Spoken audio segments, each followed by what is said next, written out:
Hello guys, आज हम देखते हैं पुनर्जागरण किसे कहते हैं। पुनर्जागरण मतलब पुनः मतलब दोबारा, जागरण मतलब जागृत होना, अर्थात दोबारा जागृत होता, पुनः जागृत होता क्या कहलाता है।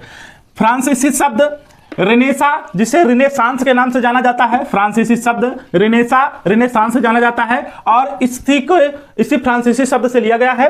और जो पुनर्जागरण है इसका अर्थ क्या होता है, अर्थात फ्रांसीसी शब्द में इसका अर्थ क्या होता है और हिंदी शब्द में इसका अर्थ क्या होता है। तो हिंदी शब्द में अर्थ होता है फिर से जीवित हो जाना, पुनः जागृत हो जाना। तो जीवित होने का अर्थ यहां पर है कि चेतना का विकास हो जाना और बौद्धिक का विकास हो जाना, अर्थात बुद्धि का विकास हो जाना, चेतना का विकास होना पुनर्जागरण कहलाता है।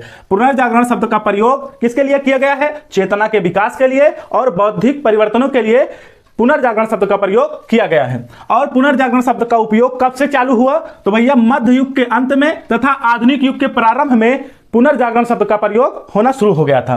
पुनर्जागरण काल में प्रमुख कुछ वैज्ञानिक आए, उन वैज्ञानिकों के नाम, देश व सिद्धांत दिए गए हैं।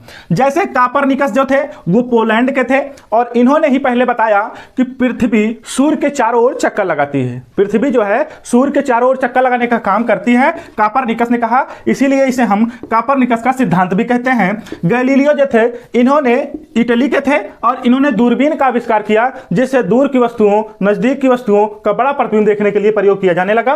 और कैपलर थे जो जर्मनी के थे, इन्होंने बताया कि ग्रह भी सूर्य के चारों ओर चक्कर लगाते हैं। तो इसका मतलब है पृथ्वी एक ग्रह है और इसके अन्य जो ग्रह हैं अर्थात जो पृथ्वी के समान हैं ग्रह, वो भी सूर्य के चक्कर लगाते हैं। पृथ्वी सूर्य का चक्कर लगाती है और ग्रह भी सूर्य के चक्कर लगाते हैं। तो जो पृथ्वी के समान है जैसे बुध, शुक्र, बृहस्पति, वो सभी क्या होते हैं? सूर्य के चक्कर लगाते हैं। तो किसने कहा था? कैपलर ने कहा था। न्यूटन ने जो थे वो जर्मनी के थे, इन्होंने गुरुत्वाकर्षण का सिद्धांत दिया कि पृथ्वी जो है उसके अंदर गुरुत्वाकर्षण है, इसीलिए कोई वस्तु ऊपर फेंको तो वह पुनः दोबारा पृथ्वी पर वापस आ जाती है। इस सिद्धांत को देने वाले न्यूटन थे। तथा रोजर बेकन जो थे ये इंग्लैंड के थे और इन्होंने सूक्ष्मदर्शी का आविष्कार किया, अर्थात अन्य छोटे छोटे कण, छोटे छोटी वस्तुएं, छोटे छोटे जीव जिन्हें हम नग्न आंखों से नहीं देख सकते हैं, उन्हें भी देख सकते हैं सूक्ष्मदर्शी के द्वारा। तो इसका सिद्धांत किसने दिया था? रोजर बेकन ने, जो इंग्लैंड के थे दोस्तों।